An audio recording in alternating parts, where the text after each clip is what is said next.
دعوتی و اصلاحی اور روحانی علاج سے متعلق قرآن و سنت کی روشنی میں مزید ویڈیوز دیکھنے کے لیے ہمارے یوٹیوب چینل عارف محمود سلفی آفیشیل کو سبسکرائب کیجیے۔ نحمده ونصلي على رسوله الكريم اما بعد اعوذ باللہ من الشیطان الرجیم من حمزه ونفخه ونفثه۔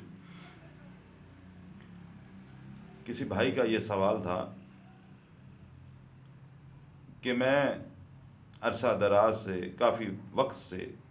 دراز سے مراد کافی وقت سے میں دعا مانگتا ہوں لیکن میری دعا قبول نہیں ہوتی، ایسا کون سا طریقہ اختیار کروں کہ اللہ سبحانہ و تعالیٰ میری دعا کو قبول و منظور فرمائے؟ میرے بھائی، پہلی بات تو یہ کہ آپ کا یہ سوال کہ میری دعا قبول نہیں ہوتی، میں اس چیز کو درست نہیں سمجھتا، کیونکہ اللہ کے نبی صلی اللہ علیہ وسلم کا فرمان ہے کہ اللہ سبحانہ و تعالیٰ اپنے بندے کی دعا ہر صورت قبول فرماتے ہیں۔ بعض اوقات ہمیں سمجھ نہیں آ رہی ہوتی کہ ہماری دعا کس انداز سے مقبول ہو رہی ہے، قبول ہو رہی ہے۔ بہرحال آپ کا جو سوال ہے اس حوالے سے چند باتیں عرض کرنا چاہوں گا۔ پیارے بھائی، جب بھی اللہ سبحانہ و تعالیٰ سے دعا کریں، ایک تو پورے اخلاص کے ساتھ دعا کرنے کی کوشش کیا کریں۔ اخلاص سے کیا مراد ہے؟ اخلاص سے مراد یہ ہے کہ پورے یقین سے اللہ سبحانہ و تعالیٰ سے دعا مانگا کریں۔ جس وقت اللہ سبحانہ و تعالیٰ کے سامنے ہاتھ اٹھا کر دعا آپ مانگ رہے ہوں، اپنے ذہن کی کسی بھی گوشے کے اندر یہ بات نہیں ہونی چاہیے کہ میں کسی عام ہستی کے سامنے میں اپنی درخواست لے کر بیٹھا ہوا ہوں، بلکہ آپ کی دعا کے الفاظوں میں پورا یقین ہونا چاہیے،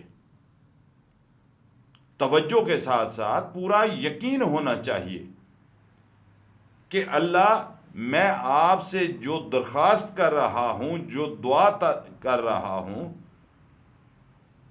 یہ دنیا میں کوئی بھی ایسی ہستی، ایسی طاقت نہیں جس سے میں یہ طلب کر سکوں، جس سے یہ میں مانگ سکوں۔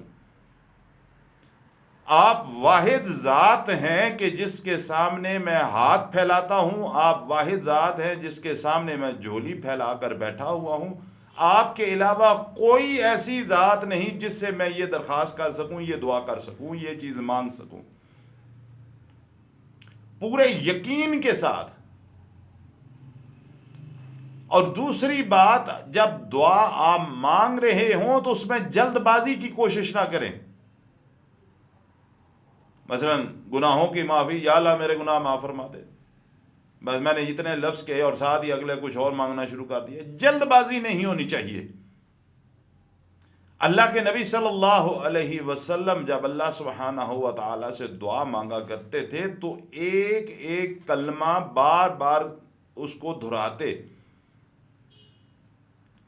اگر آپ بخشش مانگ رہے ہیں، اللہ تو میرے گناہوں کو معاف فرما، ایک دفعہ نہیں، 2 دفعہ کہیں، 3 دفعہ کہیں، آپ صلی اللہ علیہ وسلم اس کو بار بار دہرایا کرتے تھے۔ جب اللہ توفیق عطا کر ہی دے کہ ہم اس کے سامنے اپنے ہاتھوں کو پھیلا کر اس سے مانگیں، تو پھر جلد بازی نہیں ہونی چاہیے کہ جلدی جلدی ختم کرنی ہے، اس عبادت کو ختم کرنا ہے اور اگلا کام ہم نے گھر کا کوئی کرنا ہے یا آفس کا کرنا ہے۔ بلکہ ہر چیز کا ایک ادب ہے، اس ذات کا ایک ادب ہے کہ اس ذات کے سامنے آپ نے اپنی دامن کو پھیلایا ہوا ہے، اسے مانگ رہے ہیں، تو ان آداب کو بھی ملحوظ رکھیں کہ کس عظیم ذات کے سامنے آپ اپنے دامن کو پھیلا کر بیٹھے ہوئے ہیں اور اسے مانگ رہے ہیں۔ ایک ایک کلمہ 3 دفعہ اس کو دہراتے جائیں، پوری خشوع اور خضوع سے، پورے انہماک سے، کیونکہ ایک بات یاد رکھیے کہ جو دعا جلد بازی کے اندر مانگی جائے وہ اللہ قبول نہیں فرماتے۔ اللہ کے نبی فرماتے ہیں صلی اللہ علیہ وسلم، اللہ سبحانہ و تعالیٰ اپنے بندے کی دعاؤں کو قبول فرماتا ہے۔ ہاں، جب وہ جلد بازی شروع کر دیتا ہے تو پھر اللہ اپنے بندے کی دعا کو قبول نہیں فرماتا۔ جلد بازی، جلدی جلدی مانگنا، اور مانگنے کے ساتھ ساتھ پھر یہ بھی سمجھنا کہ میں نے جو منہ سے نکال دیا لفظ، جو چیز میں نے مانگ لیا، ابھی اٹھنے سے پہلے پہلے وہ پورا بھی ہو جائے۔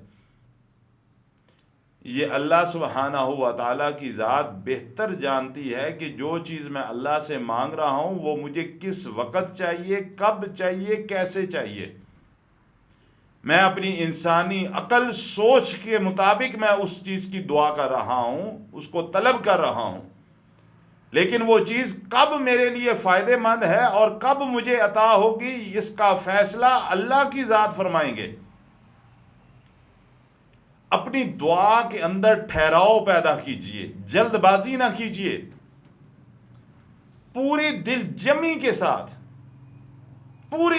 کے ساتھ اللہ سبحانہ و تعالیٰ سے دعا مانگیں۔ بعض اوقات ہم نے دعا کا مساجد میں عام طور پہ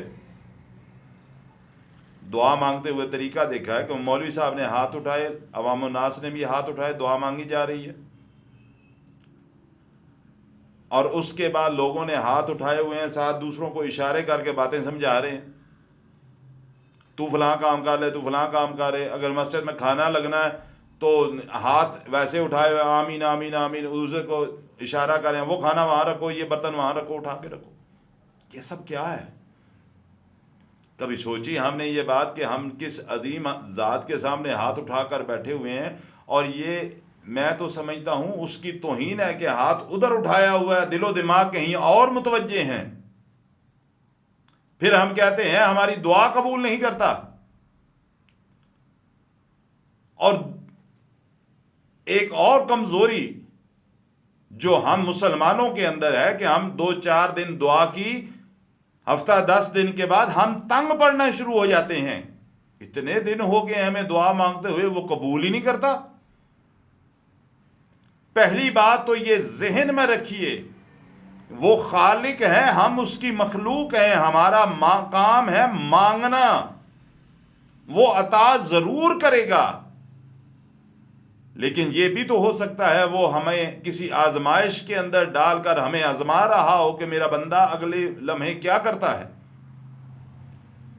پورے اخلاص، پورے یقین کے ساتھ، پوری دل جمی کے ساتھ اس ذات کے سامنے ہاتھ اٹھا کر اس کے سامنے دعا مانگا کیجئے۔ اور ایک اہم بات جس کی طرف لوگوں کی اکثریت متوجہ نہیں ہونا چاہتی، اور وہ کیا ہے؟ وہ یہ ہے کہ معذرت، عوام الناس کی اکثریت جو ہے اس کا رزق حلال نہیں، اس کے رزق کے اندر ملاوٹ شامل ہو چکی، چاہے وہ سود کی صورت کے اندر حرام رزق شامل ہو چکا، چاہے کسی بہن بھائی کی حق تلفی کرتے ہوئے مال کے اندر اپنے عزیز و اقارب کا مال ہڑپ کر کے وہ اس کو اپنے مال کے اندر شامل کر لیا، چاہے کسی کی اجرت، کسی کی تنخواہیں کاٹ کر، معاوضہ کاٹ کر، کسی کا حق غصب کر کے اس کو لپیٹ کر رکھا ہوا، چاہے اللہ کی طرف سے فرض کی گئی زکوٰۃ حقداروں تک پہنچانے کی بجائے اس کو بھی اپنے مال کے اندر شامل کر رکھا۔ حرام کی جو بھی صورت ہو، جو بھی شکل ہو، اگر رزق کے اندر حرام کا عنصر شامل ہو چکا ہے تو اس صورت میں بھی اللہ سبحانہ و تعالیٰ اس شخص کی دعا کو قبول نہیں فرماتے۔ اگر ہم چاہتے ہیں ہماری دعائیں مقبول ہوں، اللہ سبحانہ و تعالیٰ ہماری دعاؤں کو قبول فرمائے، تو ہمیں اخلاص کے ساتھ، پورے یقین کے ساتھ، پوری دل جمی سے اللہ سبحانہ و تعالیٰ سے بار بار دعائیں مانگنی چاہیے۔ اور اگر ہم چاہتے ہیں ہماری دعائیں مقبول ہوں تو سب سے پہلے جو بنیادی نقطہ ہے وہ یہ ہے کہ ہمیں اپنے رزق کے حوالے سے دیکھنا ہوگا کہ ہمارے رزق میں کہیں حرام کا عنصر تو شامل نہیں ہو چکا؟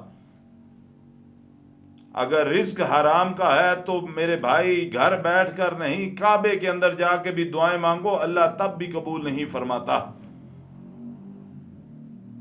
مکے مدینے بیٹھ کے دعائیں مانگو، اللہ پھر بھی قبول نہیں کرے گا اگر رزق حرام کا ہو چکا تو۔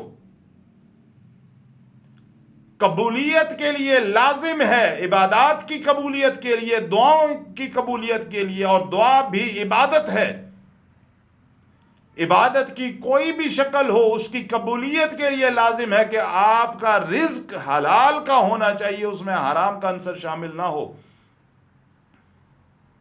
آخری بات، دعاؤں کی قبولیت کے حوالے سے یہ لازم پکڑیں اس بات کو کہ آپ کی دعاؤں کے اندر جہاں آپ اللہ سبحانہ و تعالیٰ کی بڑائی اور کبریائی کی تسبیحات پڑھتے ہیں، وہاں امام الانبیاء محمد رسول اللہ صلی اللہ علیہ وسلم پر درود پاک لازم پڑھیں۔ اگر آپ درود شریف پڑھے بغیر اللہ سے دعا مانگتے ہیں، آپ کی دعا اللہ کے ہاں قبول نہیں ہوگی۔ دعا کی قبولیت کے لیے لازم ہے کہ اپنی دعا کے اندر محمد رسول اللہ صلی اللہ علیہ وسلم پر درود پاک ضرور پڑھیں۔ اگر آپ درود پاک پڑھیں گے تو آپ کی دعا اللہ قبول فرمائے گا، اگر درود پاک نہیں پڑھیں گے تو اللہ آپ کی دعاؤں کو قبول نہیں فرمائے گا۔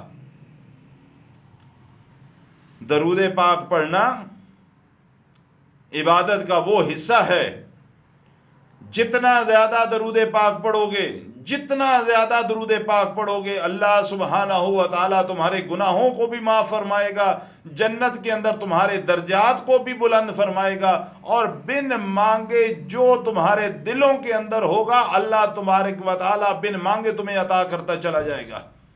کثرت کے ساتھ درود پاک پڑھو، جتنا زیادہ درود شریف پڑھ سکتے ہو زیادہ سے زیادہ پڑھو۔ بیماریوں سے بھی اللہ شفا عطا فرمائے گا، مصیبتوں سے بھی نکالے گا، تکلیفوں اور پریشانیوں سے بھی نکالے گا، گناہوں کو بھی معاف فرمائے گا، جنت میں درجات کو بھی بلند کرے گا۔ کس چیز سے؟ صرف اور صرف درود پاک سے۔ لہذا میرے بھائیوں اور دوستوں، دعا مانگتے وقت ان چند چیزوں کی جن کے بارے میں نشاندہی کی، ان کو ملحوظ رکھتے ہوئے پورے خشوع خضوع سے اللہ سبحانہ و تعالیٰ سے دعا کیا کرو۔ اللہ سبحانہ و تعالیٰ انتہائی غفور و رحیم ذات ہے، وہ انشاءاللہ ضرور ہماری دعاؤں کو قبول فرمائے گا اور ہماری بخشش کا کوئی نہ کوئی سبب ضرور پیدا فرمائے گا۔ اللہ سبحانہ و تعالیٰ عمل کی توفیق عطا فرمائے۔